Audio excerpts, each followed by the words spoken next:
Hola a todos, espero que se encuentren muy bien. Bueno, vamos a continuar con la clase correspondiente al día de hoy. Hoy miércoles 17, entonces esta clase va a ser virtual asincrónica y la del próximo viernes también. Durante toda esta semana no deberían de tener evaluaciones en ningún curso de código CE, o sea, ningún curso impartido por la carrera, porque así fue tomado, la decisión fue tomada en el consejo del área académica. Y bueno, todos los profesores estuvieron de acuerdo, entonces no deberían de tener evaluaciones esta semana en los cursos que imparte la carrera. Ahora, cursos como el que da la escuela de matemática o química o así, ya ahí es otra historia. Hoy vamos a grabar una clase el viernes también, o puede haber algunas actividades por acá. El único requisito que ustedes tienen que seguir es que la clase de hoy va primero que la clase del viernes, porque los temas son continuos. Entonces, lo de hoy es base a lo que vamos a ver el viernes. Entonces, es importante que mantengan el orden. No importa si ustedes lo ven durante el fin de semana, eso no hay ningún problema. Si ven las dos clases seguidas, tampoco hay ningún problema. Simplemente mantengan el orden porque si no se les hace un enredo. Bueno, antes de comenzar, vamos a entregar la tarea extra clase número uno. Si nos venimos al cronograma, vamos a ver, dame un toquecito, ajá, sí, datos 2. Tenemos este rubro de acá, de tareas extra clase. La primera tarea extra clase está para ser entregada a finales de semana 5. Aquí en teoría esto lo deberíamos de entregar el jueves 26 de este mes. Esta es la tarea extra clase. Entonces, la voy a leer, voy a intentar explicar algunas cosas en términos generales. Si alguno de ustedes tiene alguna duda respecto a esto, entonces simplemente me dice no, me dice después. Me manda un mensaje y ahí con todo gusto se lo aclaro. Básicamente vamos a diseñar una solución para un problema en C++ que implemente la paginación o que modele la paginación de un sistema. Entonces dice, dado un archivo que contiene una gran cantidad de números enteros separados por coma, se requiere hacer lo siguiente. Se quiere ordenar dicho archivo utilizando el algoritmo de Quicksort, Insertion Sort y Selection Sort. Estos tres algoritmos fueron vistos tanto en el curso de intro como en Datos 1. Entonces, a este punto ya todo el mundo debería saber cómo es que funciona. Se supone que el computador en el que se ejecuta este programa tiene una memoria máxima de 12 kilobytes. Solo como dato curioso, cuando la B viene en mayúscula significa bytes, cuando la B viene en minúscula significa bits. Entonces, si ustedes buscan la diferencia entre un byte y un bit, es que un byte son 8 bits. Un bit es simplemente un 1 o un 0. Vean lo que aquí está gráficamente. Un bit es solo un 1 o un 0. Un byte es la composición de 8 bits. Entonces, cuando la B está en mayúscula, nos estamos refiriendo a bytes. Cuando la B está en minúscula, nos estamos refiriendo a bits. Por lo que el programa no podrá tener más de 6 páginas de 1 kilobyte en memoria y deberá ejecutar el algoritmo de ordenamiento bajo esta restricción. Entonces, 6 páginas de 1 kilobyte van a ser un tamaño máximo de 6 kilobytes y dice que la computadora tiene 12 kilobytes. Uno podría pensar, bueno, me están sobrando 6 kilobytes. Realmente sí, pero es que este programa no es lo único que está corriendo sobre ese sistema. O sea, tiene por ahí un kernel, un sistema operativo súper básico, tendrá otros procesos. Entonces, esta es la memoria total, de la cual queremos consumir solo la mitad, o sea, solo 6 páginas de 1 kilobyte. Dice, para los algoritmos de ordenamiento, la paginación debe ser transparente, es decir, su código no debe ser modificado de tal forma que refleje lo que está pasando por detrás. Por ejemplo, el código de Quicksort, visto en cursos anteriores, o lo que ustedes pueden encontrar en Internet, debe mantenerse tal cual, cambiando únicamente el tipo de parámetro. Por ejemplo, aquí hay un codiguito de Quicksort original y aquí hay un codiguito de Quicksort modificado. Vean que en lugar de recibir un tipo entero, vamos a recibir un tipo paged array. Y ya eso sería todo. O sea, cambiamos el tipo del dato. En lugar de ordenar enteros, vamos a ordenar aquí eh, paged arrays. Y ya eso es todo. Y el estudiante deberá implementar una clase llamada PageArray que sobrecargue el operador de acceso a un arreglo. De esta forma, el algoritmo simplemente pedirá las entradas del arreglo y esta clase se encargará de buscar la página correspondiente. reemplazando algunas de las que ya estaban cargadas en memoria. Y el estudiante deberá investigar e implementar algún algoritmo de reemplazo de los cuales ya existe. El programa se debe ejecutar por línea de comandos desde Ubuntu, recuerden, utilizando una notación parecida a esta. Vean que lo que viene dentro de estos símbolos de mayor o igual o menor o igual son cosas que ustedes sustituyen. Entonces, por ejemplo, si su archivo se llama, no sé, código.cpp, entonces aquí es donde lo reemplazan. Este va a ser el archivo resultante. Entonces aquí ustedes le pueden poner salida. Entonces, eso es a lo que se refiere cuando vienen cosas dentro de estos símbolos de mayor o menor. Son cosas que ustedes tienen que reemplazar. No es que estos símbolos tienen que venir como parte de la sintaxis de la línea de entrada.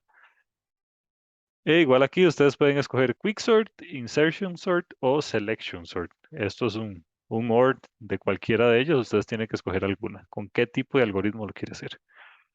Cuando el programa se ejecute, se copiará el contenido de archivo a archivo resultado y aplicará el algoritmo de ordenamiento. Aquí dice QS significa Quicksort, IS significa Insertion Sort y así sucesivamente. No se puede generar ningún archivo intermedio y se recomienda como paso previo al ordenamiento convertir el archivo de enteros separados por coma a binario, es decir, un archivo ilegible donde cada entero ocupa 4 bytes. Esto permitirá desplazarse en el archivo de forma más sencilla y predecible. Ahora, la entrega según el cronograma y deberá entregar en el TEC digital un enlace a un repositorio de GitHub donde esté el código y los archivos de prueba de los siguientes tamaños, de 1, 4, 8, 12, 24 y 36K. Y esta es una evaluación que es individual. Entonces, de acuerdo al cronograma, esto debería entregarse el viernes 26 y se los estoy dejando hoy, 17. Entonces, tienen un poquito más de una semana. Sin embargo, como yo sé que este es el primer acercamiento que ustedes tienen con C++, eventualmente podríamos negociar un poquito más de tiempo y correr esto para domingo de semana 5, o sea, sería finales de agosto. Sin embargo, bueno, no se confíen en este tiempo porque dependo de lo que digan los otros profesores. Pero bueno, existe la posibilidad tal vez ahí como para que sepan. Entonces, bueno, esto se entrega aquí este día. Y pues bueno, eso sería con respecto a la evaluación. Por cierto, esta semana, como estamos en semana CE, no debería de entregar evaluaciones esta semana. Sin embargo, eso no impide que se dejen evaluaciones para después, ¿verdad? Simplemente lo único es que esta semana no se pueden hacer evaluaciones durante esta semana. Ok, retomando el tema de análisis de algoritmos, habíamos quedado aquí, más o menos, donde habíamos dicho, vamos a ver, que habíamos hablado un montón respecto a por qué era importante analizar algoritmos. Era para definir qué tan bueno o qué tan malo era un algoritmo basado en una notación formal, estudiada y universal. O sea, cualquier ingeniero en cualquier parte del mundo va a entender la notación que estamos utilizando para definir un algoritmo bueno, un algoritmo malo, un algoritmo más complejo que otro. O sea, esto es un asunto universal también. Existen dos formas de analizar los algoritmos. La forma número uno es la más compleja, se llama complejidad como función de la entrada. Y la forma número dos es comportamiento asintótico. Esta es un poquito más sencilla. En la número uno vamos a calcular de manera exacta cómo es que se ve la salida en función de la entrada o cómo se ve la complejidad en función de la entrada. En la manera asintótica, esto es más una aproximación en el cual vamos a tomar cuáles son los elementos dentro del polinomio de la función de salida que tienen mayor peso. Y vamos a analizar cuando n tiende a infinito. O sea, cuando n es muy grande, ¿cuál va a ser el comportamiento? Esta es más exacta que esta. La número uno es más exacta que la número 2. La número uno es más difícil que calcular que la número 2. Entonces, vamos a introducir el concepto de instrucción elemental. Una instrucción elemental son estas instrucciones que vienen aquí abajo. Pueden ser operaciones aritméticas como suma, resta, multiplicación, división, potencia. Operaciones que se llaman bitwise, o sea, que se aplican sobre bits, a nivel de bits, que son como corrimientos. Operaciones lógicas, como igual, como comparaciones, cualquier tipo de comparación. Retornos, asignaciones también, accesos a elementos de memoria estructurada, como acceder a un arreglo en la posición 5, eso ya es una instrucción elemental. O sea, ir al arreglo, traer la información que está en esa posición, eso ya cuenta como una instrucción elemental. Y vamos a crear una variable t, donde vamos a decir que t es una variable que depende de la arquitectura de nuestro hardware. Y t simplemente denota el tiempo que tomará en ejecutar alguna de esas instrucciones elementales. Entonces, si en algún caso tenemos una computadora muy buena, digamos, tenemos un sistema computacional por acá y otro por acá,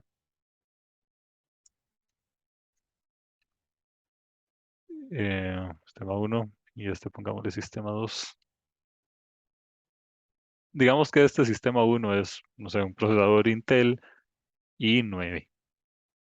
Y con este sistema está asociada una memoria RAM de 32 gigas. Y por este otro lado tenemos un procesador eh, MIPS, es un procesador teórico que es súper simple. Voy a poner aquí simple.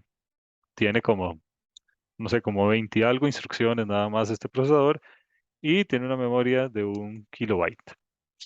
En el sistema uno supongamos que el tiempo de ejecución de una instrucción es de 1 nanosegundo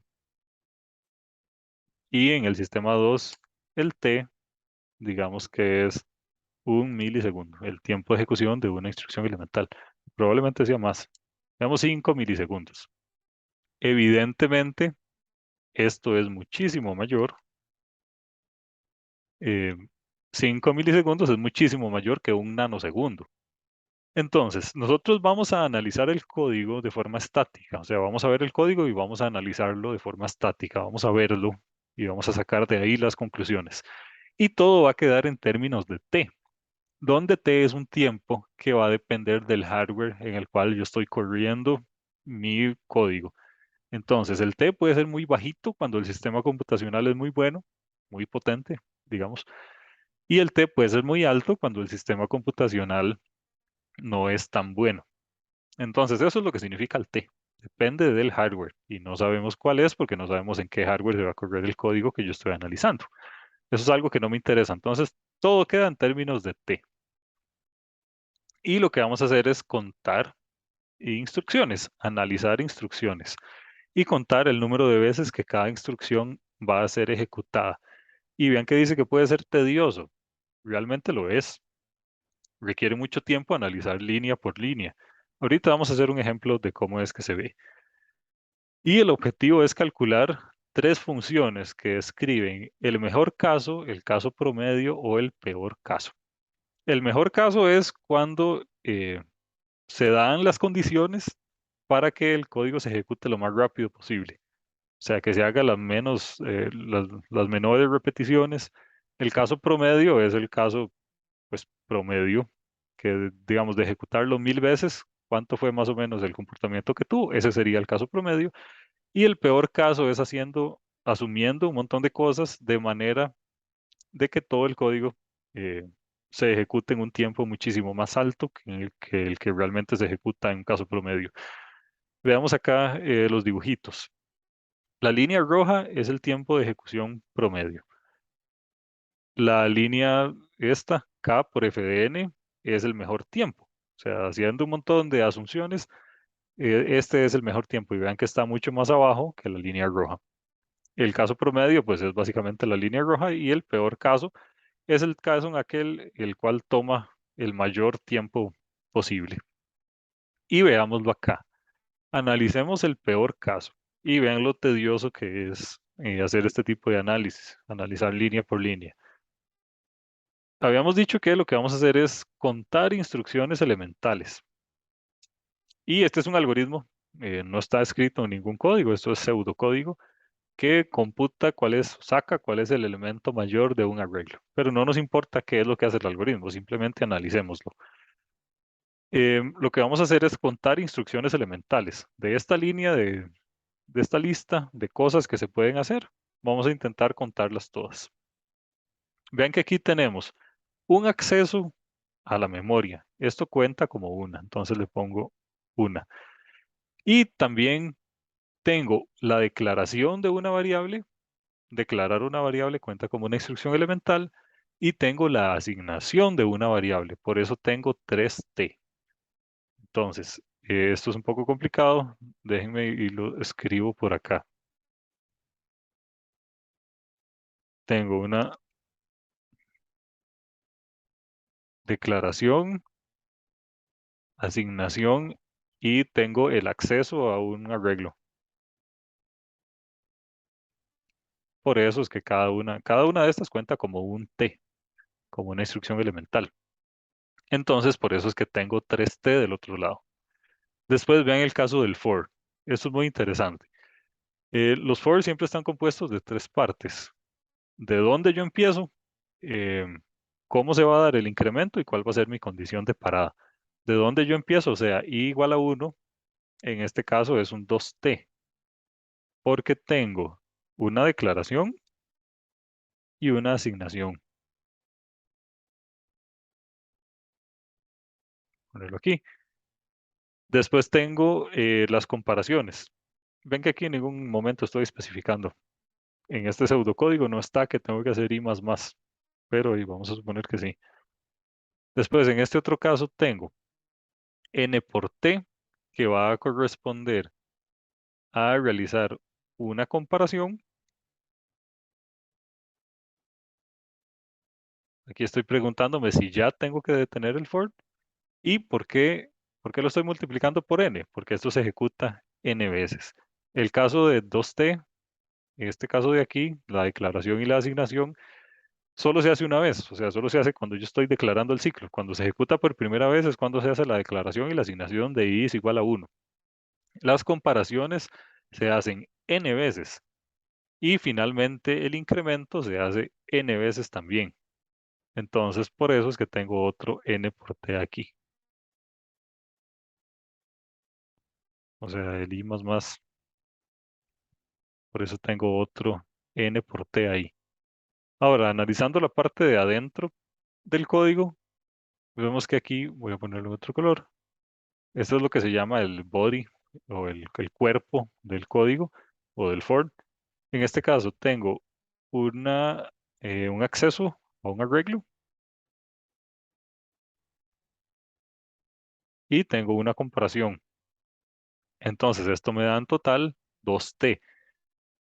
Y aquí lo tengo multiplicado por n-1. ¿Por qué n-1? Porque esto da n-1 vueltas. Y finalmente, el otro caso, tengo un acceso a un arreglo y una asignación. Y tengo una asignación. Y finalmente, pues tengo un retorno y ya, y esto se ejecuta una única vez. Entonces, así es como se analiza línea por línea un código. Esto puede llegar a ser complejo, puede haber cosas que no son tan claras. Ven que en este caso, por ejemplo, no está explícito que vamos a hacer un i más más, pero en algún lado tiene que estar. Uno podría decir, bueno, este n por t realmente corresponde a hacer esta resta. También eso es algo que se vale. Entonces, a lo que voy es que esto no es una ciencia exacta y es difícil, muy difícil realmente poder proveer una respuesta exacta y concisa.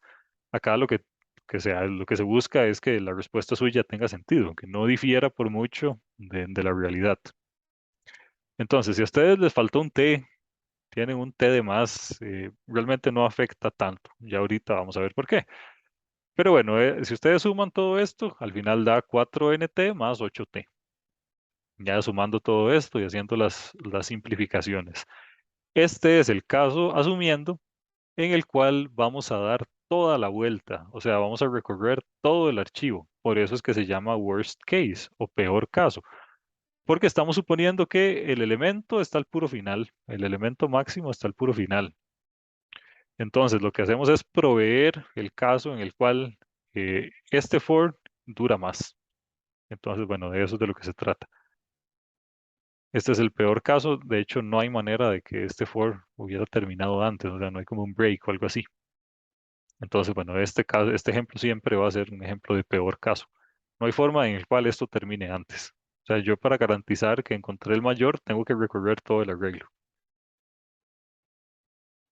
Una de las principales desventajas de este enfoque es que estamos siendo sobre pesimistas, pero eso es lo que se usa en la vida real. Ahora, el mejor caso. Preguntemos si un arreglo contiene un elemento X. O sea, queremos saber si el número A está contenido. Ah, no, mentira. Si en el arreglo A está contenido el elemento X. Y aquí vamos a suponer que estamos analizando el mejor caso. Este sí es un ejemplo que tiene mejor caso, caso promedio y peor caso. El mejor caso sería de que el elemento que yo ande buscando esté de primero. Por ejemplo, supongamos que yo estoy buscando el elemento, digamos que A es igual a algo así. Entonces, el mejor caso va a ser igual cuando X es igual a 2, porque aquí estaría en el puro inicio, entonces solo tengo que dar una vuelta. Mi for solo da una vuelta. El peor caso sería cuando X, ay, mira qué madre, tengo dos. Esto es un error. Este elemento final no es un 2, supongamos que es un, mira, tengo dos 6 también. Supongamos que es un 7 y no es un 2. Los 6 ignorémoslos. El caso peor sería cuando X es igual a 7 y el caso promedio sería cuando el elemento esté pues cerca del centro. Entonces, ven qué interesante. En este caso, sí, este sí es un algoritmo que puede tener mejor caso o peor caso de forma muy evidente. Entonces, acá vamos a analizar como si estuviéramos analizando el mejor caso. Entonces, lo que decimos es, for i igual a 0, lo vamos a recorrer hasta el final. Y vamos a decir que esto toma 2t. ¿Por qué 2t? Vamos a tener una declaración de variable, pero va a ser simplemente una declaración, no una asignación, porque ya la variable por defecto va a estar en cero, dependiendo del lenguaje, eso sí. Tengo una declaración y tengo una comparación aquí al final para saber cuándo tengo que terminar y cuándo no. Y esto toma, como estamos suponiendo el mejor caso, no tenemos que multiplicarlo por n, porque en este caso solo estamos dando una vuelta de nuestro arreglo, no n vueltas. Acá tenemos un acceso a arreglo y tenemos una comparación. Nuevamente, esto no hay que multiplicarlo por n porque estamos suponiendo que es el mejor caso y solo damos una vuelta. Y finalmente tengo un return, que eso es simplemente toma un t. Entonces, si sumamos todo esto, da 5t. Ahora les dejo por acá de tarea moral sacar cuánto sería la complejidad de esto, pero suponiendo el peor caso. Realmente es muy fácil, simplemente hay que tomar en cuenta cuántas vueltas da este algoritmo para el peor caso. Pero bueno, este es un ejemplo del peor caso, del caso, del mejor caso más bien. Ahora, con el caso promedio, miren que eso no es tan fácil de calcular, porque tenemos que conocer de antemano cuál es la probabilidad de, de que las condiciones ocurran. O sea, cuál es la probabilidad de que este if se cumpla en la primera iteración. O cuál es la probabilidad de que este if se cumpla en la segunda iteración o en la tercera iteración. Eso es algo que uno realmente no sabe. Uno puede suponer, y hago la aclaración de acá, que es suponer de que, por ejemplo, en este caso, esto es una búsqueda en el fondo, podemos suponer que en este caso la probabilidad de encontrar un elemento es igual para cada una de las casillas del arreglo, para cada una de las posiciones del arreglo. Sin embargo, esto es simplemente una suposición porque yo no tengo forma de calcular cuál es la probabilidad. Entonces, en el ejemplo anterior, vamos a asumir que la probabilidad de encontrar un elemento K en un arreglo de tamaño n está distribuido de forma uniforme. Eso significa que P de X, P significa probabilidad, es igual a 1 entre n. Las probabilidades son números entre 0 y 1 normalmente. Entonces, ¿cuál es la probabilidad de encontrar el elemento X en la posición n? 1 entre n, donde n es pues cualquier posición. N es el tamaño, perdón. Y entonces, el número de comparaciones que yo tengo que hacer va a ser al final la sumatoria desde x igual 1 hasta n de x por su probabilidad de ser encontrado. O sea, el elemento por su probabilidad de ser encontrado, que la probabilidad es 1 entre n, como vimos aquí hace un rato, p de x es igual a 1 entre n. Entonces, mi problema se resume a resolver esta sumatoria, que como ustedes saben del curso de álgebra, esto se simplifica así de esta manera, n más 1 dividido entre 2. Ahora, esto no es muy fácil de calcular. ¿Qué pasa si lo que estamos haciendo no es una búsqueda lineal, sino es algo más complejo? O sea, por ejemplo, el primer ejemplo que vimos, ¿cuál es la distribución de probabilidad en este arreglo? Mm, Ahí se abre un abanico grande de posibilidades. ¿Qué pasa si esto no es un arreglo, si no es una lista enlazada? ¿O qué pasa si no es un arreglo y es un árbol? Entonces, la cosa puede ser muy complicada para el caso promedio. Entonces, el caso promedio realmente es una medida que no se utiliza mucho en la vida real para analizar cosas, sino que simplemente se utiliza el mejor caso o el peor caso, que son más facilitos de calcular. El caso promedio es bastante difícil. Ahora, lo que vamos a ver acá es una serie de ejemplos de cómo analizar pedacitos de código muy particulares. Vean que en este caso tenemos una declaración y una asignación. Esto toma 2t. Uno podría decir, pero cuando yo declaro i, ya por defecto está en 0.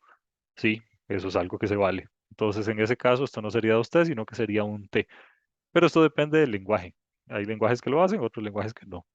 Algún lenguaje un poco más de bajo nivel, si usted simplemente declara int i y no lo asigna nada, puede que esto quede con basura.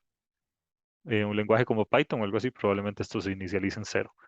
Entonces aquí hay un pequeño asterisco que depende del lenguaje, pero suponiendo un lenguaje feo, es necesario hacer aquí la asignación. Después tengo una declaración, tengo una asignación y una comparación. Por eso es que tengo 3t. Ven que tengo una comparación acá. Y es igual a 1. Esto va a retornar true o false, un valor booleano. Entonces aquí tengo un t. Ese, el resultado de esa comparación lo tengo que asignar a la variable b. Entonces tengo una asignación y después tengo una declaración. Todo dentro de la misma línea. Entonces toda esta línea toma 3t. Por lo tanto, el tiempo total es 5t. Ahora, en el caso de los if y de los else, es muy interesante lo que pasa. Como yo de antemano no sé, eh, solo lo voy a saber hasta tiempo de ejecución, en cuál de todas las condiciones me va a caer mi if y else, entonces yo lo que hago es simplemente tomar el peor caso, o sea, el máximo. Entonces saco cuál es el tiempo total que me toma la primera rama y cuál es el tiempo total que me toma la segunda rama y saco el máximo de cada uno de ellos y digo que mi tiempo de ejecución es el tiempo que dura hacerse la comparación más el máximo de estos dos. O sea, si este dura más, este va a ser el que vamos a tomar en cuenta. Si este otro dura más, este va a ser el que vamos a tomar en cuenta. Y esto pasa incluso aunque sea un if y else de 20 condiciones para abajo. Siempre hay que tomar en cuenta el tiempo de cada una de las comparaciones, suponiendo el peor caso, o sea, suponiendo que te estoy haciendo todas las comparaciones. Y encima de eso voy a sacar cuál de todos ellos es el que toma más tiempo y voy a decir que ese es mi tiempo, el que voy a considerar, o sea, el que toma más. Si este toma 10t y este toma 100t, voy a considerar el del else en lugar del if. En el caso de los fors, este ejemplo, pues ya lo vimos, hay que tomar en cuenta el tiempo que toma el init, o sea, la declaración de variables, más n más 1 multiplicado por la condición, más n multiplicado por el body, o sea, por esta parte de acá, más n más 1 multiplicado por el incremento, o el tiempo que me tome realizar este incremento. Bastante intuitivo. Acá viene un ejemplo. Vean que esto y es igual a 0, se declara una única vez, y menor a n, Esto se ejecuta n más un veces y el i más más se ejecuta n más un veces. Por lo tanto, eh, mentira, y el body como tal, el cuerpo del for, se ejecuta n veces. Entonces, si ustedes suman todo esto, ya es el tiempo que toma el for en ejecutarse. Ahora, hay algo muy interesante. Todos los ejemplos que hemos visto de aquí para atrás han sido ejemplos de cosas que son lineales. O sea, acceder a un arreglo, comparar un arreglo ocurre de forma lineal. Pero ¿qué pasa cuando no? ¿Qué pasa cuando dentro del cuerpo de mi estructura estoy modificando la variable de control? Y acá hay dos casos muy, muy extremos, pero que podemos analizar de forma muy interesante. Vean que este es un caso en el cual dentro del cuerpo de la función estoy modificando, estoy multiplicando por 2 mi variable de control. Mi variable de control es el i. Entonces, i empieza en 1, termina en 1000 y yo aquí dentro la estoy multiplicando por 2. Vean que multiplicar por 2, en el fondo esto está haciendo que este ciclo no se ejecute de forma lineal como hubiera sido sumar 1, que sería como lo normal, o sea, tratarlo como si fuera un for. Al caso contrario sería dividir entre 2. Entonces, si yo divido entre 2, estoy modificando también mi variable de control acá, y en este caso sería cuando i sea mayor o igual a 1. Entonces, así de entrada, se podría determinar fácilmente cuántas veces se va a ejecutar el cuerpo de estas estructuras. Realmente no hay una manera fácil, al menos no tan intuitiva de ver, que no sea hacer una tablita como estas. Entonces, este se llama el loop de la multiplicación. Este otro se llama el loop de la división. Entonces, en la iteración 1, el i es igual a 1. En la iteración 2, el i es igual a 2. En la iteración 3, el i es igual a 4 y ahí empieza a multiplicarse por 2. 4, 8, 16, 32 y así hasta 512. Ven que la condición de parada es que fuera menor a 1000. Si yo multiplico 512 por 2 es igual a 1024, entonces ya se me sale. Por lo tanto, mi i eh, va a llegar hasta aquí.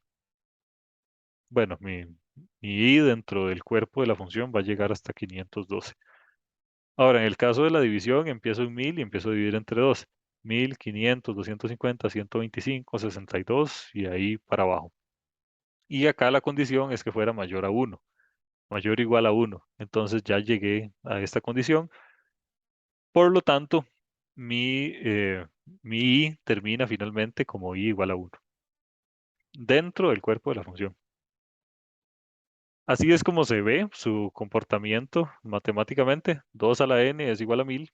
Ustedes pueden utilizar esta inecuación y hacer una ecuación normal. 2 a la n es igual a 1000 y en este otro caso, 2 elevado a la 1000 dividido entre n es igual a 1. Vean esto como una ecuación normal. 2 a la n igual a 1000. ¿Cómo hacemos para despejar el n? Tenemos que utilizar logaritmos, ¿verdad? Aplicar logaritmos a ambos lados, bajar el n y después quitar los logaritmos. Sucede igual de este otro lado. A lo que voy es que acá implica un comportamiento no lineal, sino que se introduce el comportamiento logarítmico. Entonces, cuando yo toco mis variables de control de forma multiplicando por 2 o dividiendo por 2, al final lo que voy a tener es un logaritmo en base 2. Si yo estuviera modificando acá mi variable de control en algo diferente a 2, digamos 10, entonces mi logaritmo ya no sería 2, sino que sería otra cosa, 10 en este caso. Entonces, vean que tocar las variables de control de forma tan agresiva dentro del cuerpo de los ciclos, eso implica que el comportamiento de estos ciclos no va a ser lineal, sino que va a ser logarítmico. Y esta es la explicación de por qué, la explicación matemática que hay detrás. Cómo algo, como una división, se convirtió en un comportamiento logarítmico. Y es porque si ustedes sacan esta tablita de acá, si grafican esto, van a ver que va a tener un comportamiento logarítmico. Y al final, esta es la razón detrás. 2 a la n es igual a 1000. 2 elevado a la 1000 entre n es igual a 1, para el caso de la división. Si ustedes despejan cuánto es el n, se van a dar cuenta que va a ser log de algo. Y algo interesante acá en el contexto de ciencias de la computación log de n es igual a log base 2 de n.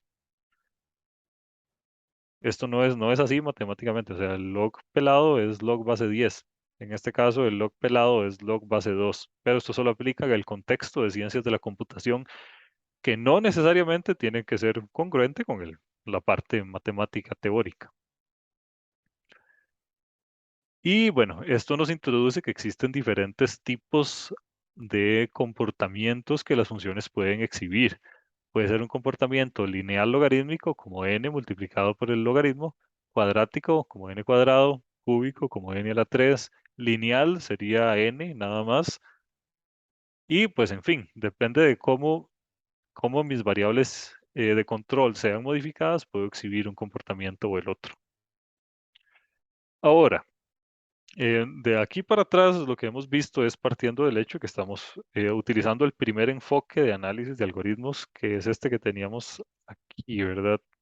El enfoque uno, analizar la complejidad como función de la entrada. O sea, aquí estamos con el concepto de T. Ahora vamos a ver cómo es el caso asintótico, que yo les decía que es una versión simplificada del el enfoque anterior. Para este caso, nos vamos a preguntar, ¿realmente importa? eh, ¿Realmente me aporta suficiente valor al agarrar el código, analizarlo línea por línea y sacar cuánto es el valor exacto? La respuesta es que no tanto.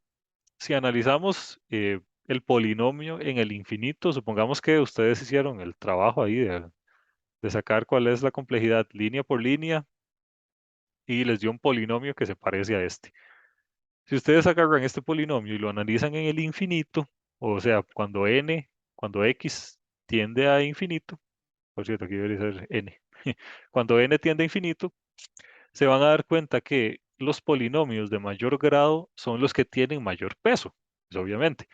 Veamos este ejemplo de acá abajo, esta tablita de aquí abajo. Cuando n es igual a 1, eh, 2n a la 3 es igual a 2, 3n a la 2 es igual a 3, y el log de n es igual a 0. Cuando n es un poquito más grande, digamos acá 10, vemos que el caso del n a la 3 ya empezó a hacerse grandote, muy grandote. Ya es ahora es por 10 a la 3. El n a la 2 es por 10 a la 2, se está haciendo grande también. Pero si analizamos esto en el infinito, o sea, para n muy grande, nos vamos a dar cuenta que este polinomio, el de mayor grado, el elemento de mayor grado, es el que va a aportar muchísimo más que todos los elementos anteriores. Vean que este aporta 2 por 10 a la 12. En el caso del logaritmo aportan 4. En el caso del 333, que es una constante, pues aporta eso que tiene, 333. Acá el caso del n a la 2 aporta un número muy grande, pero no es tan grande como este otro. Este otro es 4 grados de magnitud más grande, entonces es un número enorme. Si aquí no está en la tabla, pero si analizamos con n igual 100 millones, nos vamos a dar cuenta que lo que aporta el 3n a la 3, el 2n a la 3, es muchísimo más, muchísimos órdenes de magnitud más que lo que aportan el resto de polinomios. Entonces, el análisis asintótico lo que hace es hacer una simplificación del polinomio de entrada y simplemente agarrar cuál es el elemento del polinomio de que tiene el mayor grado por el simple hecho de que es el que crece más rápido. O sea, si agarramos esto y lo llevamos al infinito, nos vamos a dar cuenta que el 2n a la 3 es el que está aportando muchísimo más que todos los otros, incluso combinados. Y ven que es muy interesante. Esto está multiplicado por 2. Realmente este 2 está aportando mucho. O sea, si esto fuera un 1, pues simplemente sería 1 por 10 a la 12. Ahorita es 2 por 10 a la 12. O sea, no estamos subiendo ni siquiera un orden de magnitud. Entonces, de lo que se hace es simplemente dejar el polinomio solo. O sea, quitarle la constante que acompaña al polinomio. Vamos a quitar el 2. Y simplemente vamos a dejar el n a la 3. Entonces, toda esta función grandota se resume a n a la 3. Esto en el análisis asintótico. Entonces, toda esta función grandota queda como n a la 3 nada más. Entonces, de eso es de lo que se trata, agarrar el polinomio, llevarlo al infinito y sacar cuál es el elemento que aporta más, que uno así de entrada sin hacer mucho cálculo, sabría que el n a la 3 va a aportar más en el infinito que cualquiera de todos los otros, incluso todos los otros sumados. Entonces, si yo tengo un polinomio así, digamos, dame un toquecito, digamos que yo tengo un polinomio f de n que es igual a n a la 12 más n a la 2 más n. Esto yo lo puedo simplificar como simplemente f de n es igual a n a la 12 y puedo ignorar lo otro. Yo sé que siendo estrictos estoy perdiendo elementos del polinomio, pero realmente lo que me aportaban esos elementos no era tan grande como para que valiera la pena considerarlos. Lo que queremos hacer es simplificaciones y evitar tener que contar línea por línea, analizar línea por línea el código, sino hacer un análisis más como por encimita, omitiendo algunas cosas, como que si se me olvidó una T, como que si se me olvidó sumar una asignación, si se me olvidó sumar una suma, sumar un corrimiento o algo así, que eso no importe tanto, porque ya de por sí mi análisis es una aproximación, no es el valor exacto. Y esa es la diferencia entre el enfoque uno y el enfoque 2. El enfoque uno es exacto, el enfoque 2 no lo es.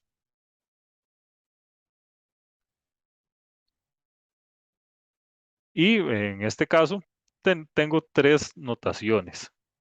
Una se llama notación O grande, otra se llama notación omega grande y otra se llama notación zeta o notación teta, pero esa ni siquiera está aquí. Pero sí, existen tres. O grande, que es lo que sabemos, lo que hemos visto en el curso anterior, omega grande, que es lo que vamos a ver ahorita, y otra que se llama zeta, la notación zeta que no está aquí, pero sí debería. Entonces, la notación grande, simplemente, si esta es la función del algoritmo, ven que yo si está como f de n es igual a n a la 2 menos 2 a la n más 3, voy a agarrar simplemente el polinomio de mayor grado, n a la 2, ignorando lo que acompaña a este polinomio, en este caso es 1 por n a la 2. Si fuera otra cosa, 5 por n a la 2, simplemente voy a agarrar el n a la 2 igual. Y lo que significa la notación O grande es que lo que voy a analizar es el peor caso. O sea, eh, así que está. La notación O grande, lo que voy a hacer es analizar el worst case o el peor caso. Vean que esta es mi notación, K por F de N. Este es el tiempo de ejecución promedio. Entonces yo voy a partir del peor caso. En el caso de la notación omega grande o la notación omega, lo que voy a analizar es el mejor caso. Y en el caso, eh, ven que se analiza igual.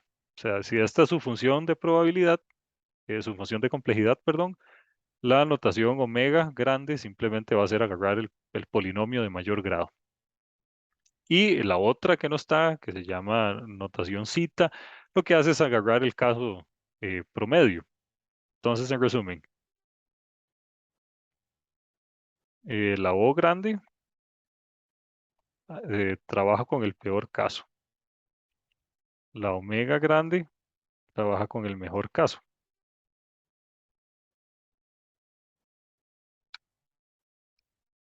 Y la notación teta grande, que yo creo que así se escribe, es el caso promedio. Entonces, esto es lo que significa cada una de las notaciones. De momento, la que hemos utilizado más, que ustedes han utilizado más, es la notación O grande. Pero sepan, como dato curioso, que existen esas otras dos también. Ahora, algo que se puede confundir acá de esta presentación es que vean que este FDN es igual para ambos ejemplos que vienen. Entonces uno podría pensar, "Mm, partiendo de una función, yo podría sacar el O grande, podría sacar el omega grande y van a ser exactamente igual. Entonces, ¿cuál es la diferencia de uno de otro? Y el asunto es que para haber llegado a esta función, yo tuve que haber hecho de previo un análisis, ya sea de best case o ya sea de worst case. O sea, esta funcioncita que yo tengo acá, nació de analizar un código partiendo del peor caso. Esta funcioncita de acá, en el caso de omega, partió de analizar el código en un mejor caso. Entonces, acá en este ejemplo que viene acá en la presentación, casualmente ambos FDN son iguales, pero partiendo que estamos analizando el mismo código, no, no deberían o no siempre van a ser iguales. Entonces, en resumen, esta funcioncita que está acá nació de haber analizado el código como utilizando el enfoque de mejor caso. Esta otra funcioncita, la de Big O, nació de haber analizado el código en el peor caso. Nuevamente, para este ejemplo está igual, pero esto no significa que siempre van a ser iguales. Si ustedes analizan un código, como el del ejemplo de hace un rato de búsqueda lineal, se van a dar cuenta que existe mejor caso, peor caso. La función de complejidad de ellas van a ser diferentes para el mismo código. Entonces, en ese caso, ustedes, para dar su respuesta en notación Big O Big Omega, simplemente tienen que analizar su función de acuerdo a lo que el código dio. De hecho, eh, eso es todo la presentación de hoy. Devolvámonos un momentito a este ejemplo para no causar, con- eh, para no causar enredo. Vean que aquí estamos analizando el mejor caso. Entonces, el mejor caso dio que era 5T. Lo voy a apuntar por aquí.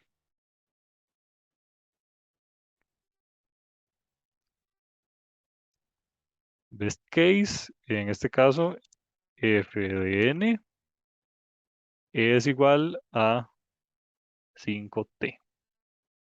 Pero ¿qué pasa si analizo el peor caso? Y eso no está aquí. Analicémoslo un momento. De hecho, es la tarea que en teoría les dije que deberían de hacer. Acá tengo una asignación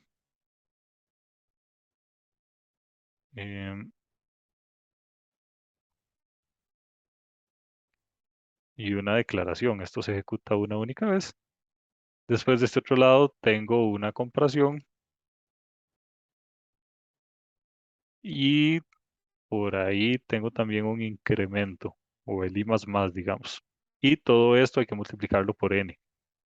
Entonces mi análisis en peor caso sería 2t más n por 2t. ¿Cierto? Porque estoy haciendo una comparación y un incremento n veces. Ok, entonces tengo 2t más 2tn. Y después por acá tengo que, esto es un 2t, pero lo tengo que multiplicar por n menos 1.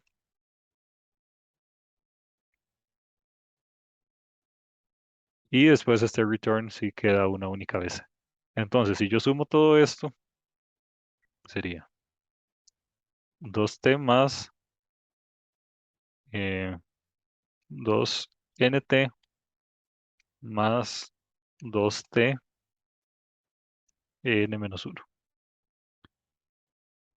Ahora, vean que este ya sería mi polinomio. Se puede simplificar un poquito, pero este ya sería mi polinomio. Eh, Vamos a ver. De hecho, está fácil de simplificar. Aquí tengo 2t y 2t. Entonces, yo esto lo puedo simplificar un poquito como 2nt más 2nt, que sería n menos 1 más 1, que es igual a 2nt, o sea, sacando el 2t a factor común. Y al final esto queda como 4nt. Y bueno, esa ya sería la simplificación. Por lo tanto, ahí me disculpan si me equivoqué en algo. Por lo tanto, mi respuesta de worst case sería f de n igual a 4nt. Entonces, ¿cómo doy yo la respuesta? Si yo les pido cuál sería la respuesta O grande, cuál sería la notación omega grande. En el caso de O grande, recuerden que tenemos que analizar el worst case, o tengo que analizar el polinomio peor. entonces tengo que analizar este que dice worst case FN. Entonces mi notación O grande simplemente sería O, abro paréntesis, de n. Ven que en este caso es un único polinomio, le voy a quitar el 4 y le voy a quitar la t. Y simplemente dejo el polinomio que a mí me importa. Por cierto, aquí es n minúscula. Ese es el resultado. En el caso de omega grande, tengo que agarrar el otro polinomio. El caso de omega grande, bueno, este teclado pues no tiene omega, vamos a suponer que este es el símbolo de omega. Y en este caso es constante. Vean que el 5t es una constante. El t es un número que puede cambiar, pero que en determinados sistemas es una constante. Entonces, en este caso tengo una complejidad de 1.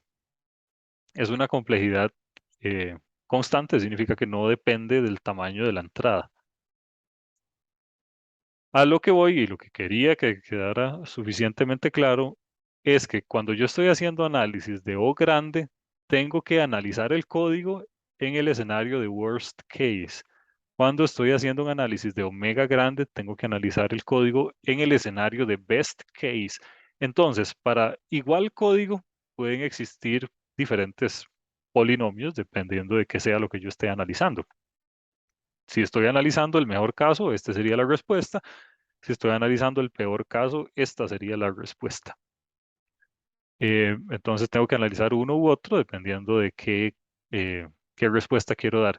Ahora, el otro que existe, que es la notación cita, realmente esta tendría que ser un análisis de caso promedio que, como les dije, es bastante difícil de hacer.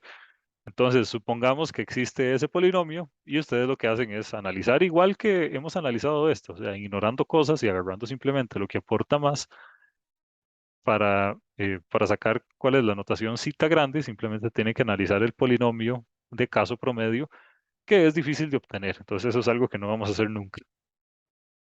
No, nunca va a encontrar como una evaluación o algo así, en el cual eso se pida. Y pues eso es todo lo que tenía para hoy. Eh, que tenga un bonito día. Hasta luego.